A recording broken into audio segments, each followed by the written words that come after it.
നമസ്കാരം. We the പീപ്പിളിൻ്റെ മറ്റൊരു എപ്പിസോഡിലേക്ക് ഏവർക്കും സ്വാഗതം.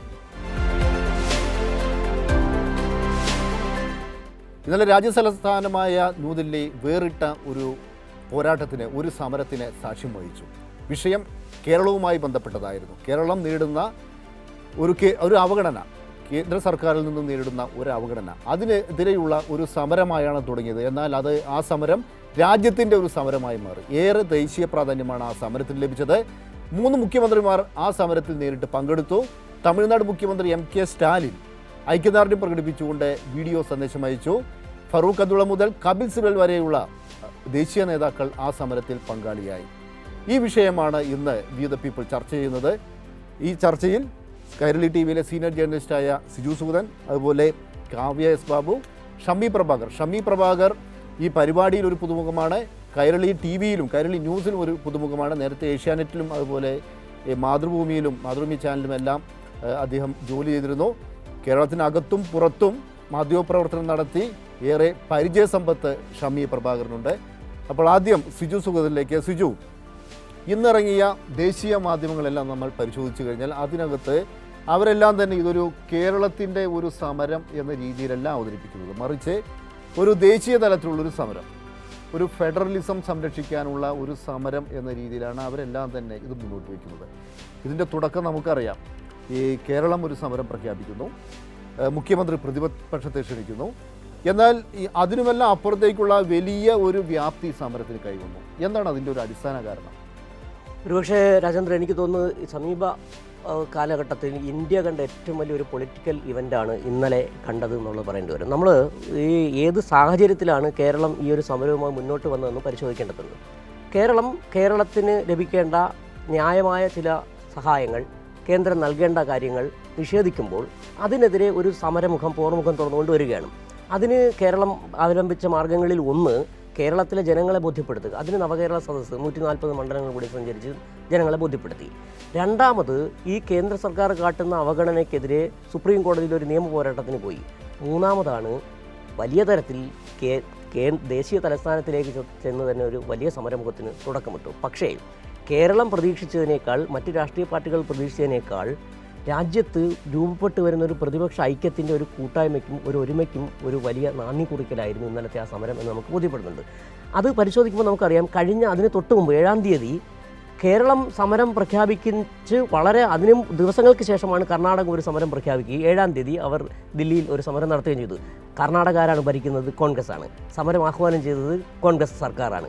പക്ഷേ ഒരു ദേശീയ പ്രാധാന്യം അതിന് കിട്ടിയതുമില്ല.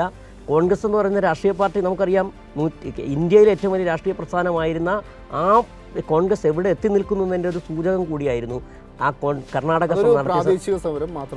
ചുരുങ്ങുകയും ചെയ്തു. അത് ഇന്ന് നമ്മൾ എടുത്ത് പരിശോധിച്ച് കഴിഞ്ഞാൽ ഇന്ന് ദേശീയ മാധ്യമങ്ങളിലൊക്കെ വന്നിരിക്കുന്നതെന്ന് പറഞ്ഞു കഴിഞ്ഞാൽ ഫെഡറലിസം സംരക്ഷിക്കാൻ കേരളം മുന്നോട്ട് വരുന്നു. അത് പിണറായിയെ ഫോക്കസ് ചെയ്തുകൊണ്ടാണ്. കാരണം അറിയാം, കേരളം സംസാരിക്കുന്നത് രാജ്യത്തിന് വേണ്ടിയാണെന്നുള്ളതും മോഡി സർക്കാർ ഭരിക്കുന്ന ഫാഷിസ്റ്റ് സർക്കാർ ഭരിക്കുമ്പോൾ ഈ ഫെഡറലിസം ഉൾപ്പെടെയുള്ളത് ജനാധിപത്യ വിരുദ്ധ നടപടികളാണ് ഉണ്ടായിക്കൊണ്ടിരിക്കുന്നുള്ളതും അതിനെതിരെ വലിയൊരു സമരമുഖം തുറക്കാനും മറ്റ് കക്ഷികളെ ഒരുമിപ്പിക്കാനും ശേഷിയുള്ള ഒരു സംസ്ഥാനവും ഒരു രാഷ്ട്രീയ പ്രസ്ഥാനവും ഒരു നേതാവ് പിണറായി ആണെന്ന അർത്ഥത്തിലേക്ക് മാറുകയാണ്. അങ്ങനെ പിണറായി എന്ന് പറയുന്ന ഒരു നേതാവിന് കേരളത്തിൽ മാത്രമല്ല ദേശീയ തലത്തിലേക്ക് തന്നെ ഉയർത്തിക്കൊണ്ടുവരാൻ ഈ സമരം കഴിഞ്ഞു. അതാണ് കാണുന്നത്. ഇന്ന് ആ പത്രങ്ങളുടെയൊക്കെ തലക്കെട്ട് പരിശോധിച്ചതാണ് ഹിന്ദു അടക്കമുള്ള ഏറ്റവും രസകരമായ സാധനം ടൈംസ് ഓഫ് ഇന്ത്യ പ്രധാന വാർത്തയായി കൊടുത്തു എന്നുള്ളതാണ്. അത് വലിയ തരത്തിലേക്ക് ഫെഡറലിസത്തിന് വേണ്ടി കേരളം വന്നിരിക്കുന്നു, പിണറായി വന്നിരിക്കുന്നു എന്ന് പറയുന്നത് ഇതൊരു വലിയ മാറ്റമാണ്. ഒരുപക്ഷെ ഇന്ത്യ മുന്നണി സഖ്യം അന്ന് ബീഹാറിൽ ആദ്യത്തെ യോഗം ചേർന്ന് മാധ്യമങ്ങൾ നൽകിയ പ്രാധാന്യത്തെക്കാൾ വലുതായിട്ട് തന്നെ ഇത് നന്നിട്ടുണ്ട്. ഒരുപക്ഷെ ഞാൻ ഇതിനകത്ത് വേറെ തരത്തിൽ കാണുന്നത്, നമ്മൾ ഈ വിഷയം ചർച്ച ചെയ്യുമ്പോൾ മാധ്യമപ്രവർത്തകൻ എന്നുള്ള അർത്ഥത്തിൽ മാത്രമല്ല ഈ വിഷയത്തെ ആഹ്ലാദത്തോട് ഞാൻ കാണുന്നുണ്ട്. കാരണം എന്താ പറയുക, ജനാധിപത്യം പുലരണമെന്നും രാജ്യത്തിൻ്റെ മതനിരപേക്ഷത പുലരണമെന്നും ഭരണഘടന ഇങ്ങനെ തന്നെ സംരക്ഷിക്കപ്പെടണമെന്നും ആഗ്രഹിക്കുന്ന ഏതൊരു മനുഷ്യനും ആഗ്രഹിക്കുന്ന തരത്തിലുള്ള ഒരു കൂട്ടായ്മയും ഒരു ഐക്യവുമാണ് ഇന്നലെ ഇവിടെ കണ്ടത്. ഇതിനൊരു തുടർച്ച ഉണ്ടാകണം. അതാണ് എനിക്ക് ഈ സാഹചര്യത്തിൽ പറയാൻ. തീർച്ചയായിട്ടും ഇതിനൊരു തുടർച്ച ഉണ്ടാവുകയാണെങ്കിൽ അത് ഏത് രീതിയിലായിരിക്കുമെന്നത് നമ്മൾ കാത്തിരുന്ന് കാണുക തന്നെ വേണം. പക്ഷേ ഈ തെരഞ്ഞെടുപ്പിലേക്ക് ഇനി അധികം ദിവസമില്ല. അതാണ് ഏറ്റവും പ്രധാനപ്പെട്ടത്. അതുപോലെ കാവ്യ, നമ്മൾ ദില്ലിയിലെ സമരം നടന്ന ഈ ജന്തർ മന്ദറിലെ ആ ഒരു സമീപകാല ചരിത്രം പരിശോധിക്കുകയാണെങ്കിൽ അവിടെ കർഷകരുടെ സമരം അവിടെ നടന്നിരുന്നു. അതിൻ്റെ തുടർച്ചയായി വനിതാ ഗുസ്തി താരങ്ങൾ സമരം നടത്തിയിരുന്നു. ഇപ്പോൾ മുഖ്യമന്ത്രിമാർ സമരം നടത്തേണ്ട ഒരു സാഹചര്യം വരുന്നു. മാത്രമല്ല ഇതിൻ്റെ ഏറ്റവും വലിയ പ്രത്യേകത, ഇന്നലെ ഈ സമരത്തിൻ്റെ ഏറ്റവും വലിയൊരു ഇമ്പാക്റ്റ് എന്താണെന്ന് ചോദിച്ചാൽ നിർമ്മലാ സീതാരാമൻ കേരള സ്പെസിഫിക് ആയിട്ട് മറുപടി പറയാൻ തയ്യാറാണ്. ഇതിൽ എനിക്ക് ആദ്യം എടുത്തു പറയാൻ തോന്നുന്ന ഒരു കാര്യം സംഘാടന മികവ് തന്നെയാണ്. ഇതിനെ ദേശീയ തലത്തിൽ തന്നെ അന്തർദേശീയ തലത്തിൽ തന്നെ ഈ ഒരു സമരത്തിന് വലിയ പ്രാധാന്യം നൽകിയതെന്ന് എനിക്ക് തോന്നിയിട്ടുണ്ട്. ഏറ്റവും പ്രധാനപ്പെട്ടത് നേരത്തെ പറഞ്ഞതുപോലെ തന്നെ 3 മുഖ്യമന്ത്രിമാരുടെ സാന്നിധ്യം, ഐക്യദാർഢ്യം പ്രഖ്യാപിച്ചുകൊണ്ട് 14ഓളം പാർട്ടികളുടെ ഒരു സാന്നിധ്യം അവിടെ ഉണ്ടായിരുന്നു എന്നുള്ളത് എടുത്തു പറയണം. കർണാടകയുടെ സമരവും തീർച്ചയായും കർണാടകയുടെ സമരത്തെ നമ്മൾ മാനിക്കാതെ ഇരിക്കുന്നില്ല. എങ്കിൽ പോലും കേരളം ഇപ്പോൾ കാഴ്ചവെച്ചിട്ടുള്ളത് കേരളത്തിൻ്റെതായ അവകാശങ്ങൾ നേടിയെടുക്കുക എന്നതിനപ്പുറത്തേക്ക് രാജ്യത്ത് ചില പൊതുപ്രശ്നങ്ങളുണ്ട്, അത് വളരെ കൃത്യമായി ഫോക്കസ് ചെയ്ത് സംസാരിക്കാനുള്ളൊരു വേദി അവിടെ പല നേതാക്കന്മാർക്ക് ലഭിച്ചു. ഈ തെക്ക് വടക്ക് എന്നുള്ള ആ ഒരു ശ്രമം, ആ ഒരു വിഭജനത്തിനുള്ള ശ്രമം നടത്തുന്നത് യഥാർത്ഥത്തിൽ ആരാണ് എന്ന് പറയാനാണ് ഈ മുഖ്യമന്ത്രിമാരടക്കം കൃത്യമായി ഈ വേദിയെ ഉപയോഗിച്ചതെന്ന് എനിക്ക് തോന്നിയിട്ടുണ്ട്. വളരെ പ്രധാനമായ രാജ്യം ഇപ്പോൾ ചർച്ച ചെയ്യേണ്ടിയിരിക്കുന്ന എല്ലാ രാഷ്ട്രീയ പ്രശ്നങ്ങളും അവിടെ ചർച്ചയായി എന്നതാണ് എനിക്ക് ഇന്നലത്തെ ആ മുഴുനീള പ്രൊട്ടസ്റ്റ് അത് കണ്ടപ്പോൾ എനിക്ക് തോന്നിയിട്ടുള്ള ഒരു പ്രധാനപ്പെട്ട കാര്യമെന്ന് പറയുന്നത്. 2, ഞാൻ നേരത്തെ സൂചിപ്പിച്ചതുപോലെ ഇതിൻ്റെ ഒരു സംഘാടന മികവ് എന്ന് പറയുന്നത് കേരളത്തിന് കഴിയും. രാജ്യത്തെ ഈ വിധത്തിൽ ചിന്തിപ്പിക്കാൻ, ഈ വിധത്തിൽ മോട്ടിവേറ്റ് ചെയ്യാനുള്ള നിരവധിയായ കാര്യങ്ങൾക്ക് കേരളത്തിന് മുൻകൈയെടുത്ത്, ഈ സംസ്ഥാന സർക്കാരിന് മുൻകൈയെടുത്ത് നിരവധിയായ കാര്യങ്ങൾ ചെയ്യാൻ കഴിയുമെന്നൊരു ശക്തമായ സന്ദേശം കൊടുക്കാൻ കഴിഞ്ഞു എന്ന് എനിക്ക് തോന്നിയിട്ടുണ്ട്. അത് എന്തുകൊണ്ടാണെന്ന് വെച്ചാൽ കേരളം ഒരു ബദൽ നയങ്ങൾ ഉയർത്തിപ്പിടിച്ച്, അതിപ്പോൾ വീട് നിർമ്മിക്കുന്ന കാര്യമായാലും, ക്ഷേമ പെൻഷൻ നൽകുന്ന കാര്യമായാലും, അടിസ്ഥാന വികസന മേഖലയായാലും, വിദ്യാഭ്യാസത്തിൻ്റെ കാര്യമായാലും, ഇവിടെ ഒരു ജനപക്ഷ നിലപാടുകളും ജനപക്ഷ നടപടികളുമുണ്ട്. അത് മുന്നോട്ട് വെച്ചുകൊണ്ടാണ് ഞങ്ങളാണ് നമ്പർ 1 എന്നുള്ള കാര്യം. അതായത് ഇതൊരു പൊതു പ്രശ്നമാണ്, ഇത് കേരളത്തിന്റെ മാത്രം പ്രശ്നമല്ല, ഇതൊരു പൊതു പ്രശ്നം എന്ന നിലയിലേക്ക് കാര്യങ്ങൾ ചർച്ച ചെയ്യപ്പെടണമെന്ന് ഏറ്റവും ആത്മാർത്ഥമായി കേരളം ആഗ്രഹിക്കുന്നു എന്നൊരു തോന്നലുണ്ടാക്കിയെടുക്കാൻ ഈ പറഞ്ഞതുപോലെ തന്നെ ദേശീയ മാധ്യമങ്ങളിൽ പലപ്പോഴും നരേന്ദ്രമോദിയുടെ പ്രസംഗങ്ങൾ മാത്രം ഹൈലൈറ്റ് ചെയ്ത് പോകുന്നിടത്ത് ഇന്നലെ പിണറായി വിജയൻ അടക്കമുള്ള നേതാക്കൾ പറയുന്നത് കോട്ട്സിൽ ഇങ്ങനെ ആവർത്തിച്ച് വരുന്നത് കാണുമ്പോൾ വ്യക്തിപരമായി വളരെയധികം സന്തോഷമാണ് തോന്നിയത്. കൃത്യമായ പ്രതീക്ഷകൾ അവിടെ ഇനി ബാക്കിയാണെന്നൊരു സന്ദേശം കൊടുക്കാൻ ഇന്നത്തെ ഒരു ദിവസത്തിന് കഴിഞ്ഞിട്ടുണ്ട്. ഷമ്മി ഈ ജന്തർ മന്ദിറിലെല്ലാം തന്നെ നിരവധി സമരങ്ങൾ റിപ്പോർട്ട് ചെയ്ത ഒരു മാധ്യമ പ്രവർത്തകനാണ്. ഇന്ന് നമ്മൾ ഈ ന്യൂസ് ഡെസ്കിലിരിക്കുമ്പോൾ വന്നൊരു പ്രധാനപ്പെട്ട വാർത്ത KC വേണുഗോപാലിൻ്റെ ഒരു പ്രസ്താവനയാണ്. KC വേണുഗോപാലിൻ്റെ പ്രസ്താവന എന്തെന്നാൽ കേരളം പറയുന്നതെല്ലാം ശരിയാണ്, കേരളത്തിൻ്റെ ആ സമരം അത് സത്യസന്ധമാണ്. അങ്ങനെ ഒരു പ്രസ്താവനയാണ് KC വേണുഗോപാൽ. അദ്ദേഹം ഒരു ദേശീയ നേതാവാണ്. എന്തുകൊണ്ടായിരിക്കും ഇങ്ങനെ ഈ ഘട്ടത്തിൽ ഈ രീതിയിൽ പറയാൻ അദ്ദേഹത്തെ പ്രേരിപ്പിച്ച ഒരു ഘടകം? തീർച്ചയായിട്ടും കർണാടകത്തിൻ്റെ ഒരു സമരം കഴിഞ്ഞ ദിവസം നടന്നിരുന്നു. ആ സമരത്തിൽ നമ്മളൊന്ന് സൂക്ഷ്മമായി പരിശോധിച്ചാൽ കോൺഗ്രസിൻ്റെ ഏതെങ്കിലും ഒരു ദേശീയ നേതാവ് ആ സമരത്തിൽ പങ്കെടുത്തിരുന്നു? കർണാടകയിൽ നിന്നുള്ള നേതാക്കന്മാരല്ലാതെ വേറെ ഒരു കോൺഗ്രസ് നേതാവും ആ സമരപന്തലിലേക്ക് തിരിഞ്ഞുപോലും നോക്കിയില്ല. കർണാടകം പോലെ കോൺഗ്രസ്സിന് വളരെ പ്രതീക്ഷ വെച്ച് പുലർത്താവുന്ന ഒരു സംസ്ഥാനം ഇത്രയും പ്രധാനപ്പെട്ട ഒരു ആവശ്യം ഉന്നയിച്ചുകൊണ്ട് ഒരു സമരത്തിലേക്ക് വരുമ്പോൾ പോലും AICCക്ക് അല്ലെങ്കിൽ കോൺഗ്രസിൻ്റെ ദേശീയ നേതൃത്വത്തിന് അക്കാര്യത്തിൽ ഒന്നും ചെയ്യാൻ കഴിയുന്നില്ല എന്നുള്ളതാണ്. അതേസമയം തന്നെ കേരളം പോലൊരു കുഞ്ഞു സംസ്ഥാനത്തിൻ്റെ മുഖ്യമന്ത്രി, അവിടുത്തെ മന്ത്രിമാർ, അവിടുത്തെ MLA മാർ തങ്ങളുടെ ആവശ്യം ഇന്നതാണ് എന്ന് പൊതുജനസമക്ഷം കേരളത്തിൽ പറഞ്ഞു. അതിനുശേഷം ദില്ലിയിലേക്ക് പോയി ഞങ്ങളെ അവർ ബുദ്ധിമുട്ടിക്കുകയാണ്, ഞങ്ങൾക്ക് ലഭിക്കേണ്ടത് തരാൻ അവർ തയ്യാറാവുന്നില്ല എന്ന് ഉറക്കെ പറയുമ്പോൾ അത് ശരിയാണ്, നിങ്ങളോടൊപ്പം കൈകോർക്കാൻ ഞങ്ങൾ ഉണ്ട് എന്ന് പൊതുസമൂഹം ജനങ്ങൾക്ക് മുന്നിൽ ഉറക്കെ വന്ന് വിളിച്ചു പറയുകയാണ്. 2 മുഖ്യമന്ത്രിമാർ, DMKയുടെ മുഖ്യമന്ത്രി ആ സമരത്തിന് പിന്തുണ പ്രഖ്യാപിക്കുന്നു. മറ്റ് ചെറിയ പാർട്ടികൾ കുറേ പേര് അതിൻ്റെ അകത്ത് വന്നിരുന്നു. നമുക്ക് അധികം ശ്രദ്ധിച്ചില്ല എന്നുള്ളതേ ഉള്ളൂ. പല രാഷ്ട്രീയ പാർട്ടികളുടെയും പ്രതിനിധികൾ അവിടെ വന്ന് ഇതിന് പിന്തുണ പ്രഖ്യാപിക്കുന്നു. അപ്പോൾ മുന്നിൽ നിന്ന് നയിക്കാൻ ഒരാളുണ്ടെങ്കിൽ തീർച്ചയായിട്ടും ഈ പറയുന്ന വർഗീയ രാഷ്ട്രീയത്തിനെതിരായിട്ട് അണിചേരാൻ ഒരുപാട് പേരുണ്ടാകും എന്നുള്ളതിൻ്റെ ഏറ്റവും ഉത്തമ ഉദാഹരണമായിരുന്നു ഇന്നലെ ദില്ലിയിൽ നടന്ന ആ ഒരു സമയം. അതേസമയം തന്നെ കോൺഗ്രസ്സിന് അതിൻ്റെ തലേ ദിവസം നടന്ന പരിപാടി എത്ര മനോഹരമായി നടത്താൻ കഴിയുമായിരുന്നു. അവർക്ക് കുറച്ചുകൂടി ഒരു വിശദമായ ഒരു കാഴ്ചപ്പാടും ഒരു എന്താ പറയുക കാര്യങ്ങളെ മുന്നോട്ട് കൊണ്ടുപോകാനുള്ള ഒരു സംഘാടക മികവും ഉണ്ടായിരുന്നെങ്കിൽ അത് 2 മണിക്കൂർ തികച്ചെടുത്തില്ല ആ സമരം, കർണാടകയുടെ സമരം.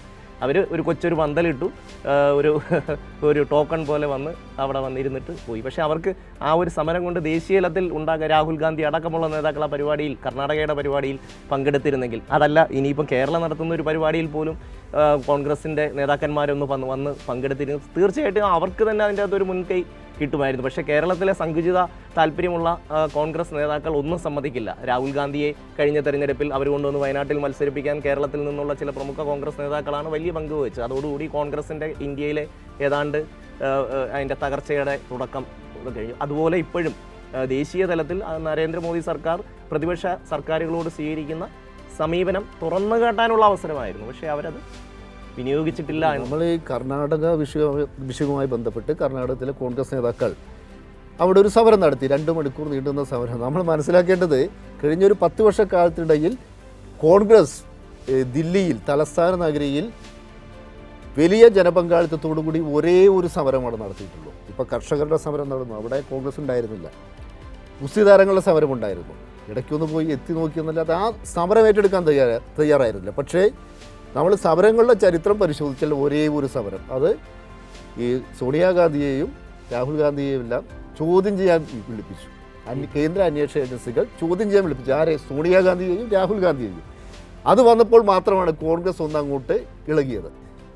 ഇതാണ് കോൺഗ്രസിൻ്റെ ഒരു സമരങ്ങളിലെ പങ്കാളിത്തത്തിൻ്റെ ചരിത്രം. മറ്റൊന്ന്, ഇന്നലെ നമ്മൾ ശ്രദ്ധിക്കേണ്ട ഒരു കാര്യം, ഈ ഫറൂഖ് അബ്ദുള്ളയായാലും അതുപോലെ അരവിന്ദ് കെജ്രിവാളായാലും അവരെല്ലാം ചൂണ്ടിക്കാണിച്ചൊരു വസ്തുത പ്രധാനമായും ഈ നരേന്ദ്രമോദി ഉന്നയിച്ച ഇത്തരം സമരങ്ങൾക്കെതിരെ എടുത്ത ഒരു നിലപാടാണ്. അത് രാജ്യത്തെ തെക്ക് വടക്ക് എന്ന രീതിയിൽ വിഭജിക്കാൻ ശ്രമിക്കുന്നു. അപ്പോൾ ഇവരുടെ ഒരു പങ്കാളിത്തം, ഫാറൂഖ് അബ്ദുള്ള എന്ന് പറഞ്ഞാൽ ഏറ്റവും മുകളിൽ വടക്ക് അങ്ങോട്ട് ഏറ്റവും മുകളിലുള്ള ജമ്മു കാശ്മീരിൽ നിന്നുള്ളൊരു നേതാവാണ്. അരവിന്ദ് കെജ്രിവാൾ വടക്കേ ഇന്ത്യൻ സംസ്ഥാനമായ ദില്ലിയിലെ ഒരു മുഖ്യമന്ത്രിയാണ്. അപ്പോൾ എന്തുകൊണ്ട് ഇത്തരമൊരു തന്ത്രം പയറ്റാൻ നരേന്ദ്രമോദി തയ്യാറാവുന്നു? ആ തന്ത്രം എത്ര കണ്ട് വിജയിക്കാനുള്ള സാധ്യതയുണ്ട്? കാരണം നരേന്ദ്രമോദി ഈ സമീപകാലത്ത് നമ്മൾ കണ്ട ഏറ്റവും തന്ത്രശാലിയായ ഒരു പ്രധാനമന്ത്രി. കാരണം ഇനി 2024 തെരഞ്ഞെടുപ്പ് വരുമ്പോൾ ഇനിയും വിജയിക്കാൻ പോകുന്നത്, അവർ നേരത്തെ 92 വന്നതിന് ശേഷം 92 ബാബറി മസ്ജിദിന് ശേഷം അവർ ഉണ്ടാക്കിയിട്ടൊരു അടിത്തറയുണ്ട്. അത് ഒരു ഹിന്ദുത്വ രാഷ്ട്രീയവുമായി ബന്ധപ്പെട്ട അടിത്തറ. ഇനി 2024 വരുമ്പോഴും അവർ ഇപ്പോൾ ഈ പറഞ്ഞ പ്രതിഷ്ഠയ്ക്ക് ശേഷം ഒരുപക്ഷെ എനിക്ക് തോന്നുന്നു നമ്മുടെ CPM-ൻ്റെ തന്നെ ഒരു നേതാവ് പറഞ്ഞാണെന്ന് തോന്നുന്നു. അതായത് അയോധ്യ പ്രതിഷ്ഠയോട് കൂടി അവർ 2024 ലോക്സഭാ തെരഞ്ഞെടുപ്പ് വിജയിച്ചു കഴിഞ്ഞു എന്നുള്ള ഭാവത്തോടുകൂടിയാണ് അവർ വന്നിരിക്കുകയും ചെയ്തത്.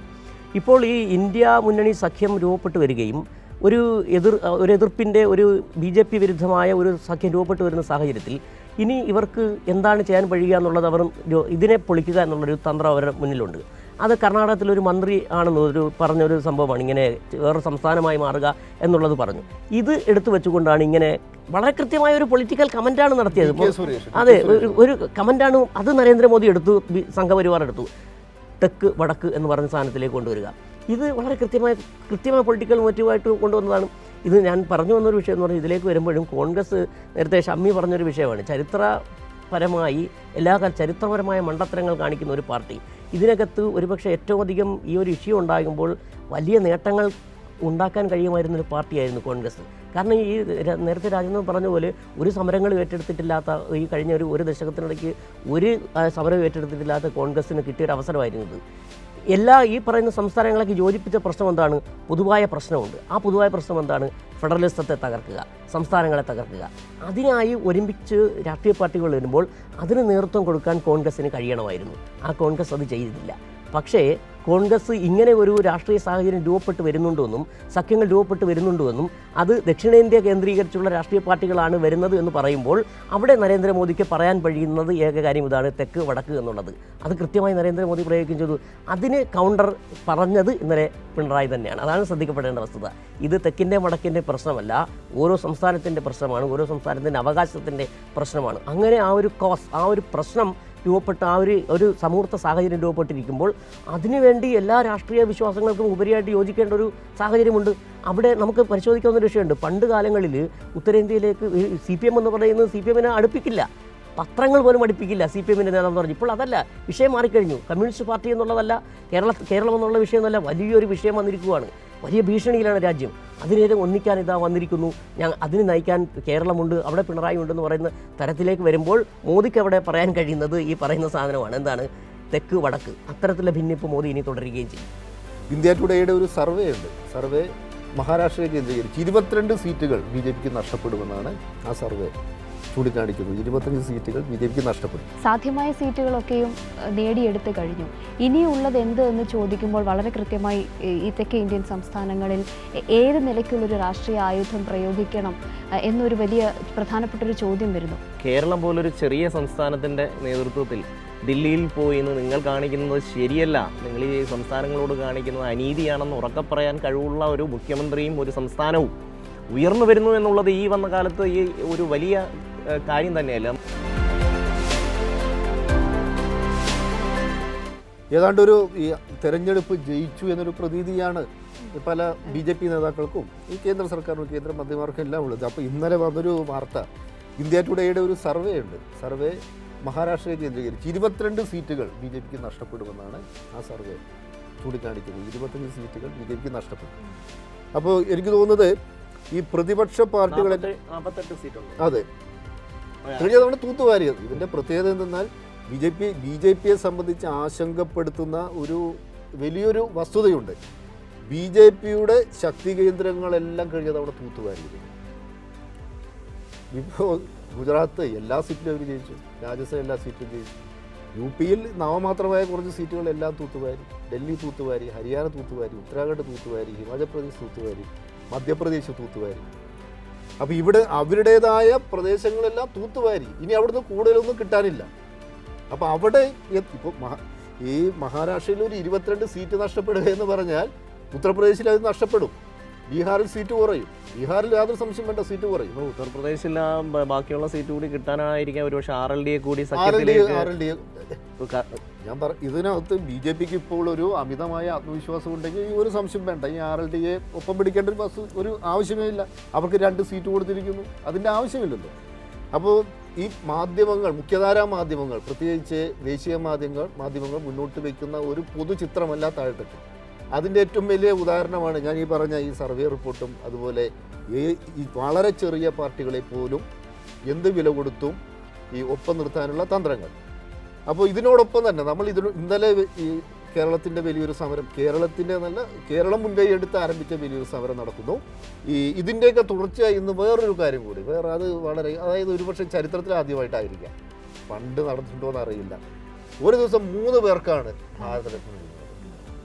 അതിനെങ്ങനെ കാവ്യം എങ്ങനെ? അല്ല, എനിക്കിതിലൊരു മാറ്റി നിർത്തിയൊരു ചോദ്യമുള്ളത്, എത്ര കാലം ഈ വിഭജനത്തിൻ്റെ രാഷ്ട്രീയം അല്ലെങ്കിൽ ഈ നിലയ്ക്കുള്ളൊരു രാഷ്ട്രീയ രീതി കൊണ്ട് BJPക്ക് മുന്നോട്ട് പോകാനാകും? എവിടെ വരെ പോകാനാകും? നേരത്തെ ശ്രീ രാജേന്ദ്രൻ പറഞ്ഞതുപോലെ തന്നെ സാധ്യമായ സീറ്റുകളൊക്കെയും നേടിയെടുത്ത് കഴിഞ്ഞു. ഇനിയുള്ളത് എന്ത് എന്ന് ചോദിക്കുമ്പോൾ വളരെ കൃത്യമായി ഈ തെക്കേ ഇന്ത്യൻ സംസ്ഥാനങ്ങളിൽ ഏത് നിലയ്ക്കുള്ളൊരു രാഷ്ട്രീയ ആയുധം പ്രയോഗിക്കണം എന്നൊരു വലിയ പ്രധാനപ്പെട്ടൊരു ചോദ്യം വരുന്നു. അവിടെയാണ് ഈ പറഞ്ഞതുപോലെ ഒരു മന്ത്രിയുടെ കമൻറ്റ് വളരെ കൃത്യമായി അടർത്തി മാറ്റിയെടുത്ത് ഈ തെക്ക് വടക്ക് എന്നുള്ള ആ ഒരു സിദ്ധാന്തം പ്രയോഗിച്ച് മുന്നോട്ട് പോകാനൊരു ശ്രമം നടത്തുന്നു. അയോധ്യ ക്ഷേത്ര പ്രതിഷ്ഠയുടെ ഭാഗമായി സെലക്റ്റീവായി രാമക്ഷേത്രങ്ങൾ സന്ദർശിച്ചുകൊണ്ട് അവിടെ കൃത്യമായ രാഷ്ട്രീയം അവിടെയൊക്കെയും പറഞ്ഞ് മനസ്സിലാക്കിക്കാനൊരു ശ്രമം നടത്തുന്നു. പക്ഷേ അതൊന്നും ഏൽക്കാത്ത ഒരു സന്ദർഭം വരുമ്പോഴാണ് വളരെ കൃത്യമായി ഇവിടെ ഏൽപ്പിക്കേണ്ട രാഷ്ട്രീയമായ എന്തടവ് പയറ്റണം എന്ന ചോദ്യത്തിന് അവർക്കിപ്പോൾ ഉത്തരമില്ല എന്നുള്ളതാണ് സത്യം. അവിടവുമായി കണക്ട് ചെയ്താണ് ഇന്നലത്തെ പ്രൊട്ടസ്റ്റിനെ ചേർത്ത് വായിക്കേണ്ടതാണ് എനിക്ക് പലപ്പോഴും തോന്നുന്നുള്ള ഒരു കാര്യം എന്ന് പറയുന്നത്. കാരണം നേരത്തെ ശ്രീ ഷമി പ്രഭാകർ സൂചിപ്പിച്ചതുപോലെ തന്നെ നിരവധി രാഷ്ട്രീയ പാർട്ടികൾ, ചെറു രാഷ്ട്രീയ പാർട്ടികളടക്കം നിരവധി പേരുടെ പങ്കാളിത്തം, 14 or 15 ആണ് അതിൻ്റെ കണക്കെന്നാണ് എനിക്ക് തോന്നുന്നത്. ഇത്രയധികം പാർട്ടികൾ ഒന്നിച്ച് പങ്കെടുക്കുകയും പറയാനുള്ള പൊതുവായ നിരവധിയായ രാഷ്ട്രീയ സാഹചര്യങ്ങളും ഉന്നയിച്ച വേദി ഏതാണ്? കേരളത്തിൻ്റെതായ ആവശ്യങ്ങൾ നേടിയെടുക്കാനായി പോയ വേദിയാണ്. അവിടെ അവർ സംസാരിക്കുന്നത് മുഴുവൻ രാജ്യത്തിൻ്റെ ഫെഡറൽ സ്ട്രക്ചറിനെ എങ്ങനെ തകർക്കാതിരിക്കാം എന്നുള്ള ആ ഒരു വിഷയത്തിലൂന്നിയുള്ള ഒരു പ്രസംഗമാണ് ഈ 3 മുഖ്യമന്ത്രിമാരടക്കം നിരവധി പേരുടെ പേരുകൾ നമ്മൾ ഇനി പറയാനുണ്ട്, ഇവരെല്ലാവരും അവിടെ പറഞ്ഞുകൊണ്ടിരിക്കുന്നത്. അപ്പോൾ ഈ നിലയ്ക്ക് ഇനി എന്താണ് ഒരു മറുപ? ഭാരതരത്ന അതുമായി ബന്ധപ്പെട്ട ഒരു രാഷ്ട്രീയമായ ആയുധമായി കാണാൻ ശരിക്കും വലിയൊരു ചിരിയോടുകൂടിയാണ് ഇന്ന് ആ വാർത്തയെ നമ്മൾ നേരിട്ടത്. തെലുങ്ക്, ഹൈദരാബാദ്, ആന്ധ്രാപ്രദേശ്. അതുപോലെ ചരൺ സിംഗിന് കൊടുക്കുന്നു, അത് ലക്ഷ്യമിടുന്നത് ഈ ഉത്തർപ്രദേശാണ്, ജാട്ട് മേഖല. അപ്പോൾ ഇവിടുത്തെ പ്രതിപക്ഷത്തെ ഒരു സമരത്തിലൂടെ ഈ ഫെഡറലിസം ശക്തിപ്പെടുത്തി ആ രീതിയിൽ യോജിപ്പിക്കാൻ ശ്രമിക്കുമ്പോൾ അതിനുള്ള തന്ത്രങ്ങളായിട്ട് ഇതൊക്കെ വരുന്നു. പക്ഷെ അത് ഏത് അളവ് വരെ പ്രതിഫലിക്കുന്നൊരു ചോദ്യം അപ്പോഴും അവരുടെ ഉള്ളിൽ ബാക്കിയായിരിക്കും എന്നാണ് എനിക്ക് തോന്നുന്നത്. ഇപ്പോൾ നേരത്തെ നമ്മൾ പല കുറി ഈ വിഷയങ്ങളൊക്കെ സംസാരിക്കുമ്പോൾ പറയുന്നത് പോലെ അന്വേഷണ ഏജൻസികളെ ഉപയോഗിക്കാവുന്നതിൻ്റെ പരമാവധി ഉപയോഗിച്ചു, ജനാധിപത്യ സംവിധാനത്തിൽ കാണിക്കാൻ ശ്രമിക്കാവുന്നതിൻ്റെ എല്ലാം ചെയ്തു. ഇനി എന്ത്? ഇനി ഒന്നുമില്ല യഥാർത്ഥത്തിൽ എന്നുള്ളതിനാണ്. അവിടെയാണ് ഈ പ്രതിപക്ഷ പാർട്ടികളുടെ ആ ഒരു ശക്തി, യോജിച്ച് പ്രവർത്തിക്കേണ്ട സമയത്തിൻ്റെ ആ ഒരു ആലോചന, അത് പ്രതിപക്ഷത്തിൻ്റെ ഭാഗത്തും കുറച്ചുകൂടി കാര്യക്ഷമമായി മുന്നോട്ട് വരണം എന്നാണ് എനിക്ക് തോന്നാറുള്ളത്.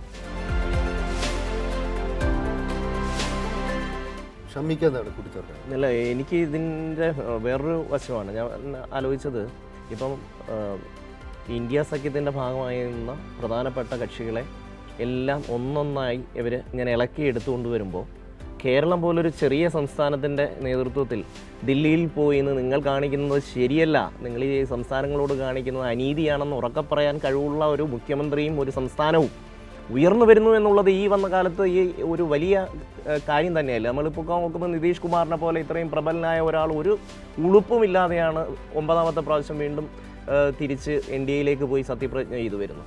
വർഷങ്ങളായി സമാജ്വാദി പാർട്ടിയുടെയും കോൺഗ്രസിൻ്റെയും സഖ്യത്തിൽ നിന്നിരുന്ന RLD പോലൊരു പാർട്ടി ഒരു സുപ്രഭാതത്തിൽ ഇന്ന് വീണ്ടും NDAയുടെ കൂടെ ചേർന്ന് പോവുകയാണ്. അങ്ങനെ ചേരാൻ പറ്റുന്നവരെ എല്ലാം അവർ ഇളക്കിക്കൊണ്ടുവന്ന് അജിത് പവാറിനെ പിടിച്ചുകൊണ്ടുവന്നു, പിന്നെ ശിവസേനയെ അവർ സ്പ്ലിറ്റ് ചെയ്തു. അങ്ങനെ മുഴുവൻ ആൾക്കാരെയും അവർ ചേർത്ത് ഇത് അവരുടെ ഭാഗത്ത് NDAയുടെ ഭാഗത്ത് നിർത്തുമ്പോൾ കേരളത്തിൽ നിന്ന് അങ്ങ് ഡൽഹിയിൽ ചെന്നിട്ട് ഇത്തരത്തിലൊരു സമരം സംഘടിപ്പിക്കുക എന്ന് തീർച്ചയായിട്ടും അതെ. ഇതിൻ്റെ ഒരു നമ്മൾ എടുത്തു പറയേണ്ട ഒരു കാര്യം എന്തെന്നാൽ സമാനമായ മാറ്റങ്ങൾ, രാഷ്ട്രീയ മാറ്റങ്ങളെല്ലാം 2004 കണ്ടതാണ്. 2004 ലോക്സഭാ തെരഞ്ഞെടുപ്പ് എന്ന് പറയുമ്പോൾ അമിത ആത്മവിശ്വാസത്തോടു കൂടി അന്ന് AB വാജ്പേയി ആയിരുന്നു. വാജ്പേയിയുടെ നേതൃത്വത്തിൽ അന്ന് BJP ഈ തെരഞ്ഞെടുപ്പിനെ നേരിട്ടതാണ്. എന്നാൽ തെരഞ്ഞെടുപ്പ് ഫലം പുറത്തു വന്നപ്പോൾ BJP 8 നിലയിൽ പൊട്ടുന്ന ഒരു കാഴ്ചയാണ് രാജ്യം കണ്ടത്. 2004 ഈ 2024 ആവർത്തിക്കുമോ ഇല്ലയോ എന്ന് കണ്ടറിയുക തന്നെ വേണം. എന്തായാലും ഈ പ്രതിപക്ഷത്തിൻ്റെ ഐക്യനിരയ്ക്ക് ആശയപരമായ ഒരു അടിത്തറ നൽകാനും അതിന് ഊർജം പകരാനും കേരള മുഖ്യമന്ത്രി പിണറായി വിജയൻ്റെ നേതൃത്വത്തിൽ ദില്ലിയിൽ നടന്ന സമരം അത് ഒരു കാരണമായിരിക്കുന്നു. അതിനി എങ്ങനെ മുന്നോട്ട് പോകും എന്നത് കാത്തിരുന്ന് കാണുക തന്നെ വേണം. മറ്റൊരു വിഷയവുമായി തിങ്കളാഴ്ച വീണ്ടും കാണാം. നന്ദി, നമസ്കാരം.